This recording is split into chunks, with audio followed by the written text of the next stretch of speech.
dari SMA Negeri Tambakboyo.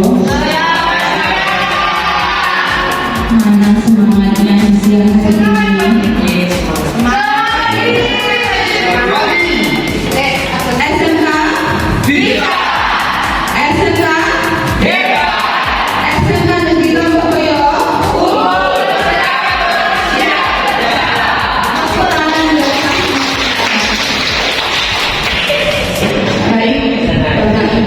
Yang saya hormati pada kesempatan siang hari ini, yang pertama saya mengucapkan banyak terima kasih kepada Bapak Ibu yang sudah menyempatkan waktunya membersamai saya belajar di CGP ini.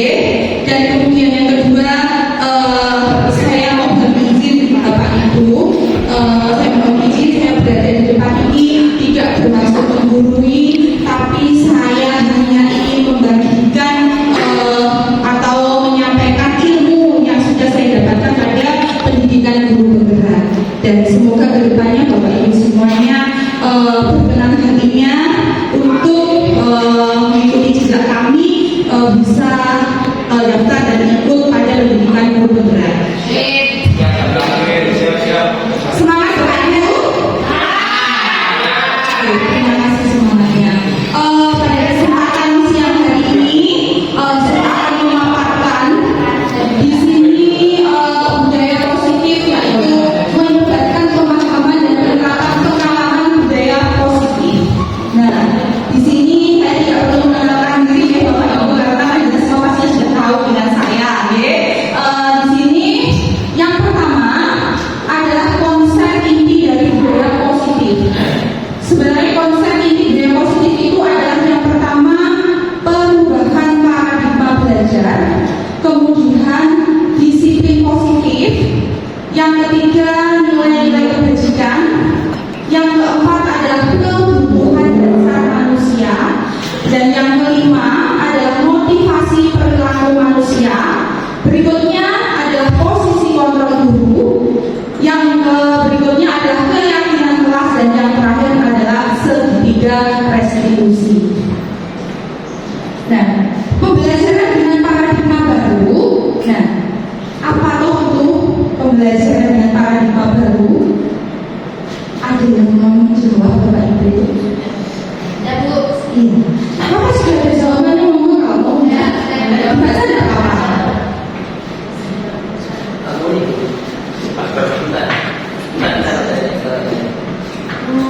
Terima kasih atas waktunya, biar waktu lebih mengalah.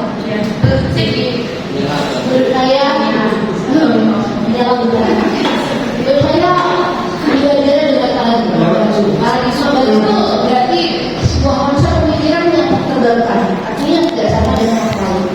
Mungkin ada hal yang diharapkan bisa lebih detail dengan penggunaan atau penambahan hal baru. Begitu Ibu. Terima kasih. Terima kasih untuk Bu Haja. Misalnya sangat bagus sekali. Jadi menurut Bu Haja itu adalah pembelajaran yang paradigma baru itu adalah pembelajaran model baru yang tidak sama berbeda dengan model lama. Itu ya. Oh ya, karena sesuai dengan kemajuan eranya. Nah, terima kasih Bu Haja, sangat bagus sekali. Jadi kalau itu menurut Bu Haja, kalau apa yang saya dapatkan dalam pendidikan guru penggerak itu, bahwa pembelajaran dengan paradigma baru itu adalah pembelajaran dengan yang dirancang berdasarkan prinsip pembelajaran berdiferensiasi. Pastinya pada semua sudah tidak asing lagi berdiferensiasi. Nah, sehingga para peserta didik itu belajar sesuai dengan kebutuhan berdasarkan tahap perkembangannya, sesuai teori psikologi modern untuk mewujudkan profil pelajar Pancasila. Jadi apa yang disampaikan oleh Bu Haja tadi sudah sampai Bu arahnya pada pembelajaran yang saya maksudkan di depan itu. Bu. Nah, kemudian berikutnya adalah miskonsepsi tentang teori kontrol. Jadi seorang guru itu pasti kan punya kontrol tersendiri untuk murid-muridnya. Bapak Ibu. Dan ini ada terjadi biasanya ada miskonsepsi tentang teori kontrol itu adalah yang pertama itu adalah ilusi guru mengontrol murid. Nah, kemudian yang kedua adalah ilusi bahwa kritik dan membuat rasa bersalah mampu menguatkan karakter. Nah, seperti itu. Ya, pasti dengan ini semua pasti pernah melakukannya. Nah, bahwa kemudian yang ketiga ilusi bahwa semua perbuatan positif efektif dan bermanfaat. Dan yang keempat adalah ilusi bahwa orang dewasa berhak memaksa. Jadi miskonsepsi kita sebagai guru terhadap murid itu ada 4 seperti itu, Bapak Ibu. Pastinya saya pun dulu sebelum mengenal guru penggerak, sebelum saya berada pada pendidikan guru penggerak, pasti seperti itu pemikiran saya.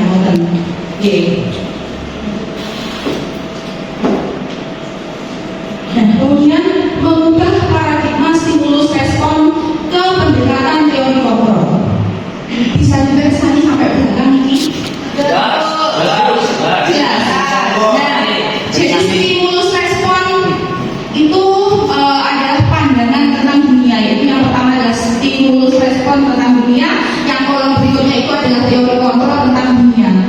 Jadi misalkan kalau stimulus responnya itu adalah realitas kebutuhan kita sama, berarti di situ teori kontrolnya itu adalah setiap individu itu memiliki perbedaan kebutuhan yang berbeda. Contohnya Bapak Ibu semuanya di sini pastinya kan kebutuhannya sama apa boten? Boten J. Pak Nurdin dan Pak Bikin pastinya kan kebutuhan setiap individu tidak sama. Oh iya Pak Adi, kalau kemudian sudah sama ya. Tapi kan ada yang mulai Pak Adi, ada yang mulai kan gitu. Nah, kemudian misalkan yang kedua, semua orang melihat yang hal yang sama. Tapi di sini pada teori kontrol itu adalah setiap orang memiliki gambaran berbeda. Jadi anak-anaknya pasti beda, nggak mungkin sama. Misalkan Pak Mukti ya, ilusi ya benar Bu Ibu ini. Misalkan Pak Mukti kok anak-anaknya ini jadi pulang cepat-cepat berbahan, atau kalau berarti nanti habis pulang bisa pulang sore seperti itu. Buatan deh. Kemudian yang ketiga, kita mencoba mengubah orang agar berpandangan sama dengan kita. Nah, seperti itulah yang kalau misalkan dulu zaman lalu itu kalau misalkan terhadap murid itu ada yang seperti itu. Sama, sampai sekarang ya sama. Pokoknya murid itu harus seperti ini. Nah, pada teori kontrol ini, nah kita berusaha memahami pandangan orang lain tentang dunia.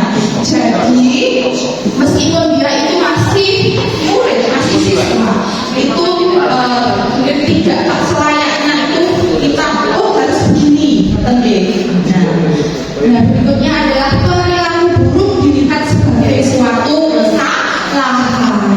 Nah, pastinya kalau misalkan seperti itu ya buruk, Nah, padahal semua perilaku yang dilakukan oleh manusia, khususnya siswa kita itu adalah memiliki tujuan masing-masing.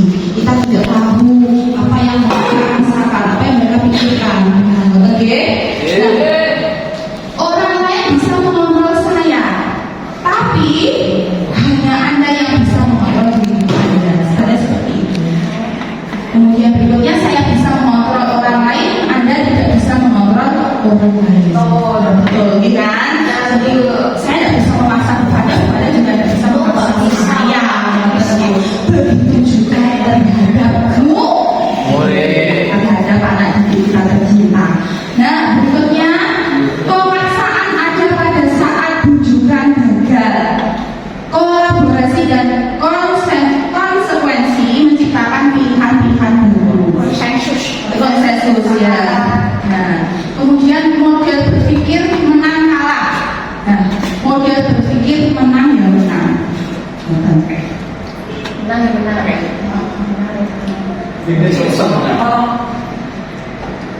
Sorot. Kepada Oke Bu, lanjut. Nah, kemudian berikutnya adalah disiplin positif. Disiplin positif itu berasal dari kata disiplina yang berarti belajar. Dan di situ disiplin mengacu pada disiplin diri yang memiliki tanggung jawab terhadap apa yang dilakukan berdasarkan nilai-nilai yang diyakini.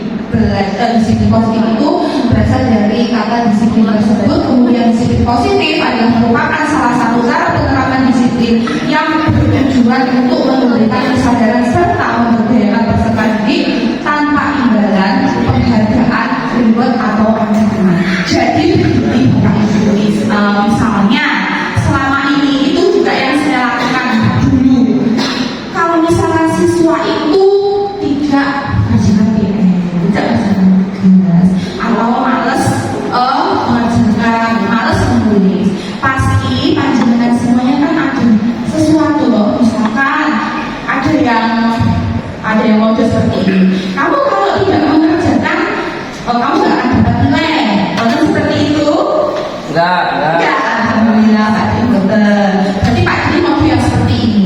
Nanti kalau kamu rajin nilaimu saya kasih dulu seperti itu ya Pak Dini. Ada seperti itu. Saya dulu juga sama Bapak Ibu. Saya dulu juga tahu nggak kan saya kasih nilai. Nah seperti itu. Kalau misalkan kamu nggak kurang sama benar gitu. Oke, kan? Kata Pak Mukti. Ya. Nah tujuannya tujuan kita adalah menciptakan peserta didik yang memiliki disiplin diri sehingga mereka berperilaku mengacu kepada nilai-nilai kebajikan universal dan memiliki motivasi intrinsik dalam perubahan perilaku ke arah yang lebih baik. Jadi sebenarnya siswa kita itu tidak perlu dipaksa, tidak perlu diberi penghargaan, dikasih misalkan jajan, permen gitu. Ada kok yang seperti itu. Ada yang tidak usah diancam dengan nilai, diberi pengertian, kemudian diarahkan saja nanti pasti bisa. Silakan nanti bisa dicoba. Iya, baik silakan. Siap. Nah, kemudian nilai-nilai kebajikan. Nilai yang disepakati bersama lepas dari suku bangsa, agama, bahasa maupun latar belakangnya. Jadi contoh kebijakan institusi itu adalah profil pelajar Pancasila. Jadi tetap pada jalur itu Bapak Ibu. Yang kedua adalah keterampilan hidup atau life skill, dan yang ketiga adalah itu primary years, program PDP. Nah, toleransi, rasa hormat, integrasi mandiri dan lain sebagainya seperti itu. Lanjut pada kebutuhan dasar manusia. Jadi tadi kebutuhan dasar manusia adalah segala sesuatu yang Kita lakukan. Yang mati kepenuhan. Pinter semua teman-teman saya yang hebat semuanya Bapak Ibu guru SMK di Bapak Ibu. Terima kasih sudah membantu saya. Nah jadi kebutuhan dasar manusia itu adalah segala sesuatu yang kita lakukan untuk mendapatkan apa yang kita inginkan. Nah seluruh tindakan yang kita lakukan pastinya memiliki tujuan. Jadi tambahkan satu pasti ada tujuannya nih Bapak Ibu. Nah, semua usaha terbaik yang kita lakukan adalah dalam rangka agar kebutuhan dasar kita terpenuhi. Ya kan? Betul. Seperti halnya dengan peserta didik kita, anak-anak siswa-siswi kita tercinta juga sama dengan kita. Nah, sebenarnya 5 kebutuhan dasar manusia itu yang saya dapatkan dari buku itu ada 5 Bapak Ibu. Yang pertama adalah apa? Bertahan hidup. Yang warna kuning itu, bertahan hidup itu seperti contohnya adalah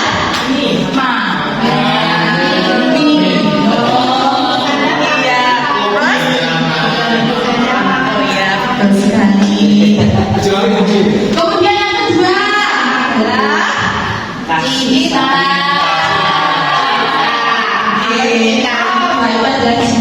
cinta itu luas banget. Cinta yang bagaimana? Ya, cinta itu makanya saya katakan luas. Cintanya itu adalah rasa diterima, betul? Kemudian dipedulikan, kemudian berbagi.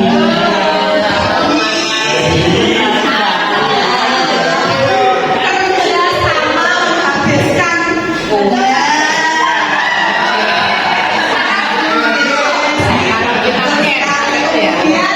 Menjadi bagian dengan kelompok.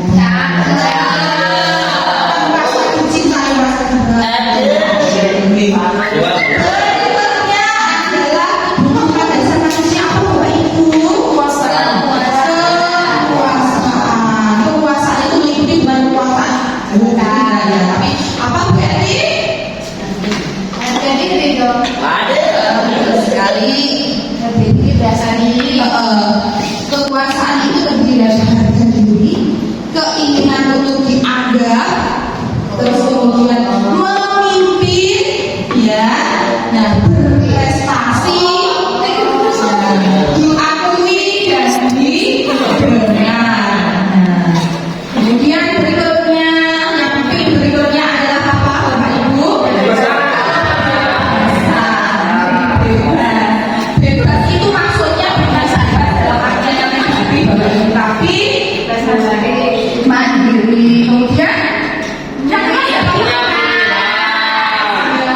sekali mencoba hal baru, mampu mengendalikan dirinya sendiri itu juga termasuk namanya kebebasan. Dan yang terakhir 5 kebutuhan dasar manusia itu adalah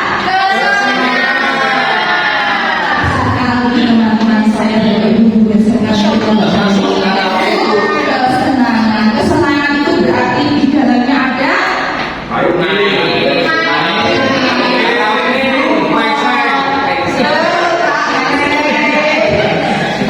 manusia juli tertawa. Itu juga termasuk kebutuhan dasar manusia. Dengan semuanya kebutuhan itu ya juga nanti dengan siswa-siswi kita. Lanjut adalah motivasi perilaku manusia. Nah, motivasi perilaku manusia itu ada motivasi ekstrinsik. Kalau X berarti sekali dari luar. Jadi yang dari luar itu berarti untuk menghindari ketidaknyamanan atau hukuman.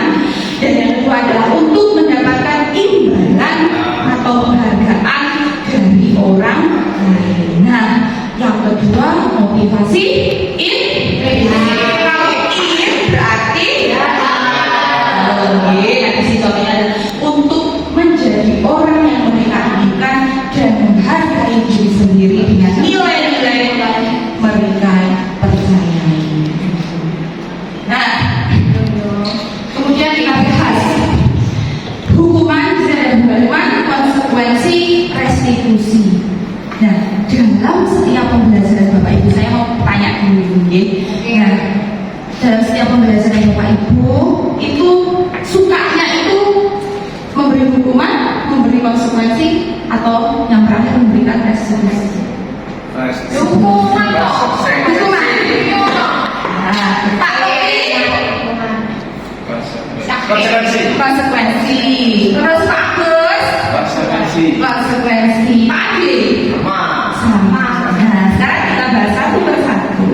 Kalau hukuman itu tipikalnya adalah tidak terencana atau tiba-tiba. Murid tidak tahu apa yang akan terjadi atau tidak dilibatkan. Tidak dilibatkan berarti harus itu ya hukum ya. Kemudian bersifat satu arah ya. Tidak mendengarkan. Kemudian yang berikutnya adalah berupa hukuman fisik atau psikis. Itu. Nah, kalau konsekuensi itu biasanya terencana atau disepakati sesuai dengan peraturan. Kemudian murid tetap dibuat tidak nyaman. Nah, sikap guru selalu memonitor murid. Nah, seperti itu namanya konsekuensi. Dan yang terakhir adalah restitusi. Restitusi itu proses menciptakan kondisi posisi bagi murid untuk memperbaiki kesalahannya dan proses kolaboratif yang mengajarkan murid untuk mencari solusi sendiri. Itu namanya restitusi. Nah, sabun lanjut. Sekarang lagi ada yang namanya 5 posisi kontrol. Kita sebagai guru di sekolah pastikan memegang posisi kontrol Bapak Ibu J. Nah, 5 posisi kontrol itu ada yang pertama mendukung, membuat rasa bersalah, teman, pemantau, manajer. Coba sekarang saya tanya ke Pak Arno dari tadi bilang saja. Ayo, Itu kalau kelas itu melakukan 5 posisi kontrol terhadap siswa itu yang mana? Kalau saya dulu di kelas Ya betul. Pemukul. ya betul. saya pakai untuk sini kan ada pakai ini. Jika kalau anaknya tidak bisa menjawab ya saya sorot. Apa yang disorot Bapak? Berapa itu kerjanya? Itu maksudnya apa yang disorot? Anaknya Wajahnya. Dari yang posisi penghukum Pak Arno, 5 posisi kontrol yang dilakukan di kelas biasanya ada penghukum dengan menyoroti ini dengan pakai ini. itu kalau ada rame. Dulu dikasih itu. Saya ayo dulu. Kalau saya ya kondisi ya, kalau memang bisa dibuat apa ya, kalau konstitusi ya konstitusi, kalau apa skripsi mau pakai konstitusi, kalau misalnya perlu diamputasi ya Buat aja diamputasi. Ya. ngeri. Baik, terima kasih. Satu lagi dong. Ini nih Bu, nggak pernah. Iya iya. Biasanya kalau di kelas telepon Bu. Untuk 5 posisi kontrol ini biasanya saya lebih ke teman Bu. Oh seperti itu. Iya, karena apa ya? Saya merasa kalau peserta didik dengan usia SMK itu tidak sama dengan usia SD dan SMP seperti itu. Ya, lebih ke teman saja itu saya pribadi. Sama tuh. Berarti sama. Saya udah tahu. Di sini maaf Ibu ya, untuk saya kalau saya pakai hukum ya, dia pakai toka. Tapi di sini saya tidak melakukan fisiknya, tetapi mejanya. Artinya kan banyak. Itu kita biasanya itu saya lakukan kalau anak-anak itu tidak mau oleh. Jadi saya ke kelas sambil membaca akhirnya kalau itu ya anak-anak itu nggak mau Betul. ini kan dari berbagi ada beberapa pakai mulut itu tapi kalau pakai orang itu baru anaknya mau dan itu Terima kasih teman-teman. Nah, mari sekarang kita buka 5 posisi kontrolnya.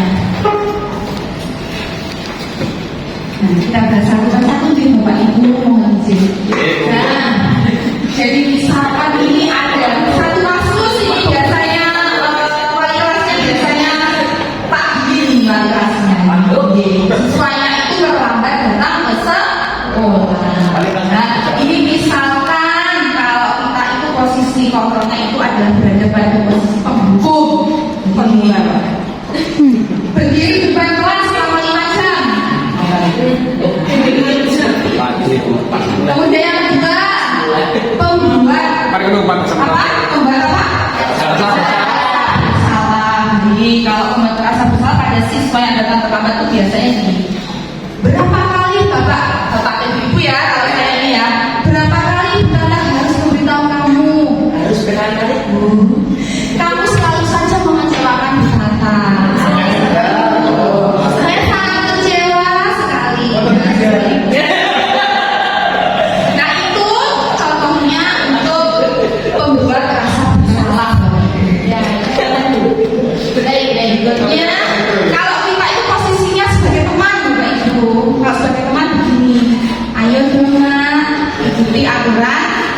sekolah, tolong bantu Bu Tata ya sekali ini saja. Ya sudah, sekarang tidak apa-apa, sekali jangan diulang lagi ya. Nah, seperti itu Bapak saya kontrol sebagai teman, tapi biasanya seperti itu deh. Kalau Pak Arno tadi ya seperti tadi, Pak Arno. Nah, berikutnya adalah pemantau.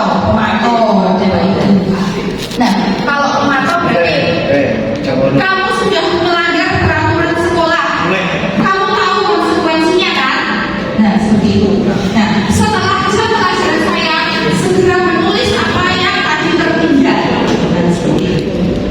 Dan jangan diulangi lagi. Posisi pemantau. Dan yang terakhir adalah posisi apa tadi? Posisi manajer itu biasanya yang dilakukan yang dikatakan adalah apakah kamu tahu kesalahan kamu nak? Dan seperti itu. Dan biasanya juga kira-kira bagaimana kamu memperbaikinya. Seperti itu yang namanya manajer. Sampun maksudnya sudah berada di hati dan pikirannya Bapak Ibu masing-masing. Nah, dan insya Allah besok kita bisa menerapkan di Bapak Ibu. Ya, terima kasih. Nah, posisi kontrol apakah aku sekarang jawabannya? Saya butuh jawabannya panjang dengan semula. Pak Ade. Ini kan ada saya misalkan itu. Saya kecewa sekali dengan kamu. Nanti posisi kontrol apa? Pak Ade. Saya sudah Berarti teman. Saya kecewa sekali dengan kamu. Ayo dijawab bersama-sama.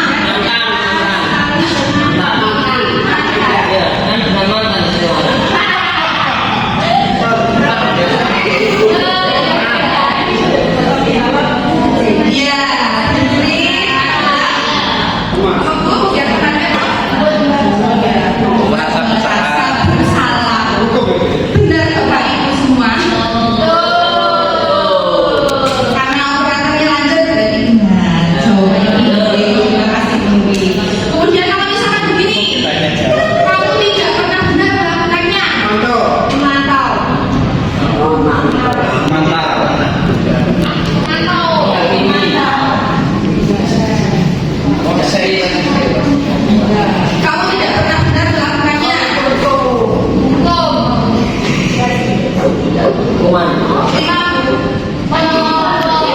Manajer. Kamu tidak benar melakukannya. Apa tahu sih kayaknya mau ngomong manajer. Betul Pak manajer. Kamu tidak pernah benar melakukannya. Pemantau.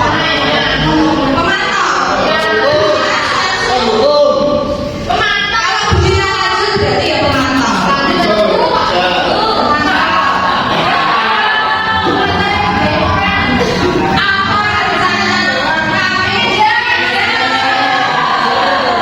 Semuanya.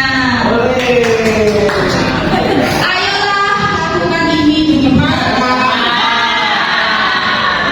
kalau yang teman-teman itu semangat ya.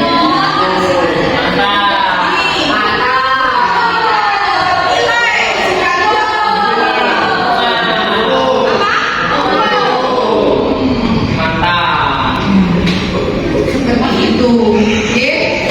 Sudah nyantol di hati dan oke. Selanjutnya adalah keyakinan kelas. Keyakinan kelas itu mengapa keyakinan kelas? Mengapa bukan peraturan kelas? Jadi pembahasannya Ibu kalau misalkan bertanya-tanya peraturan kelas itu apa gitu kan? Ya, kenapa bukan peraturan kelas? Jadi Bapak Ibu kan sudah bisa. Nah, di sini kan lanjut dulu. Nah, pembentukan keyakinan kelas itu bersifat abstrak, kemudian berupa pernyataan universal dibuat dalam pernyataan positif sedikit saja agar mudah diingat dan sesuai dengan kondisi kelas dan sekolah sehingga sudah diterapkan. Dan yang terakhir adalah semua warga sekeluarga kelas dilibatkan saat membuat piagam.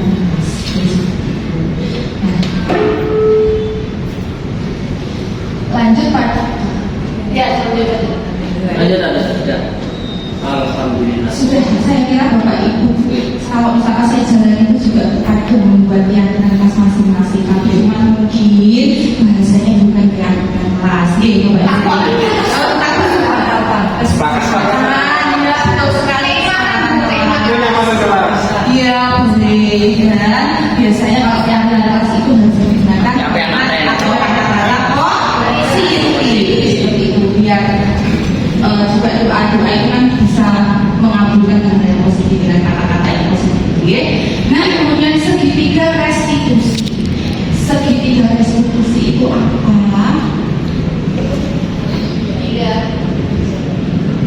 Segitiga restitusi itu adalah suatu proses dialog yang dijalankan oleh guru agar dapat menghasilkan murid yang mandiri dan bertanggung jawab. Jadi tanpa menghukum, nah tadi tanpa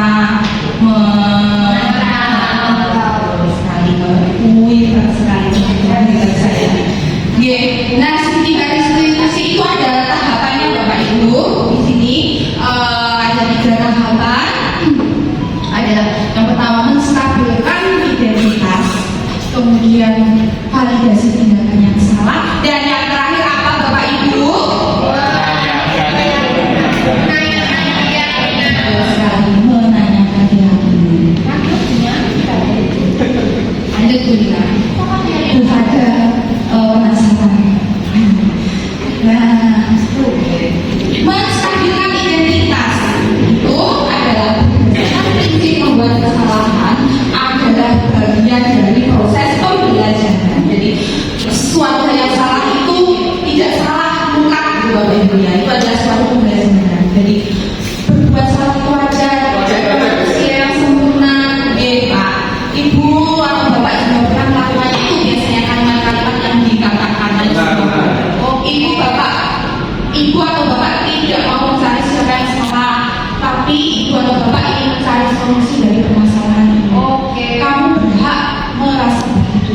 Jadi, salah itu tidak sesalah. Menstabilkan identitas. Lanjut. Validasi tindakan yang salah, maksudnya berdasarkan prinsip setiap perilaku berupaya memenuhi suatu kebutuhan tertentu. Jadi kembali lagi pada kebutuhan dasar manusia dan Bapak Ibu. Jadi kalau misalkan ada siswa kita yang melakukan sesuatu pasti ada dasarnya. Dia ingin memenuhi suatu kebutuhan seperti itu. Nah, biasanya kalimat yang dipakai itu adalah kamu pasti punya alasan mengapa melakukan hal itu. Kemudian padahal kamu bisa melakukan yang lebih buruk lagi. Kemudian kamu patut bangga karena telah melindungi sesuatu yang penting buat dan yang terakhir kamu melakukannya karena mempertahankan sesuatu yang penting. Kemudian lanjutnya adalah menanyakan keyakinan. Yang terakhir segitiga dari segitiga diskusi berdasarkan teori bahwa pada dasarnya kita termotivasi secara intensif. Jadi sudah ada dalam diri kita masing-masing gitu loh untuk berbuat ke arah yang lebih positif. Nah, biasanya kalimatnya itu adalah apa keyakinan kelas kita, apa yang sudah kamu langgar dalam keyakinan kelas kita. Nilainya apa yang sudah telah disepakati bersama. Nah, itu seperti apa gambaran sebuah kelas yang ideal menurut kamu. Dan yang terakhir adalah kamu ingin menjadi orang yang seperti apa. Seperti itu. Itu menanyakan keyakinan. Kira-kira bertemu kembali ke tadi itu. Dan Bapak Ibu, jadi gambaran yang tadi sudah saya tampilkan dalam debat tadi, kira-kira Bapak Ibu mempunyai masukan atau mempunyai refleksi untuk saya.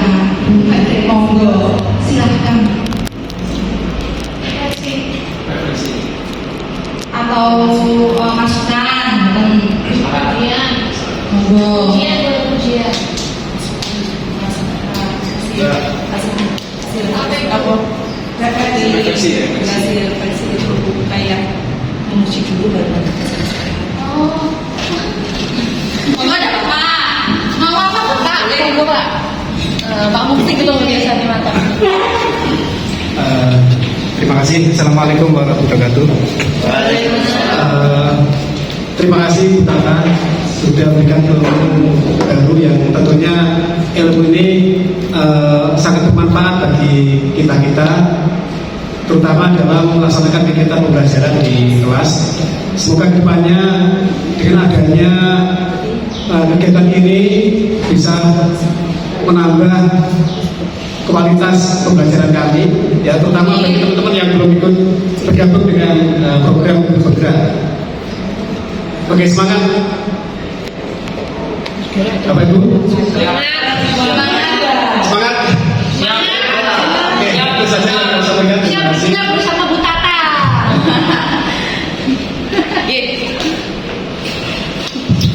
Terima kasih Pak Mufti. Sudah lengkap ya apa yang disampaikan oleh Pak Mufti. Ya, jadi Bapak Ibu, kalau misalkan panjenengan semua itu sudah di hati, sudah di pikirannya gambaran yang saya bawakan depan, ya kan? Nah, jadi untuk lebih jelasnya, monggo ini saya ambil contohnya apa yang saya lakukan dengan siswa saya, sesuai dengan pikiran saya.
Baik Bapak Ibu,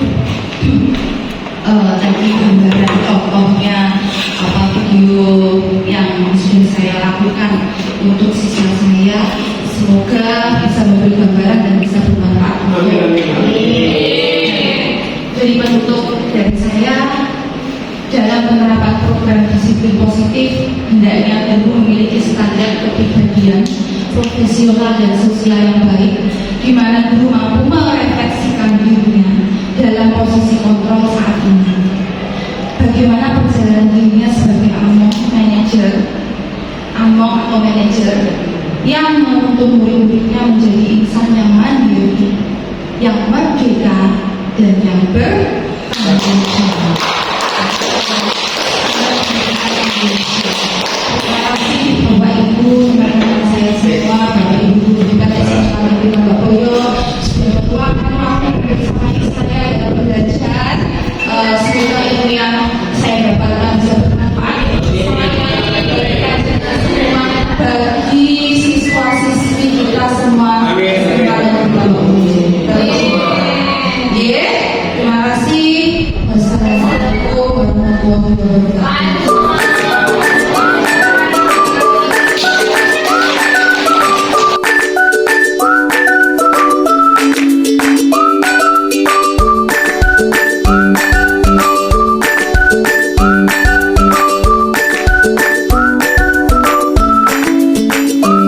Thank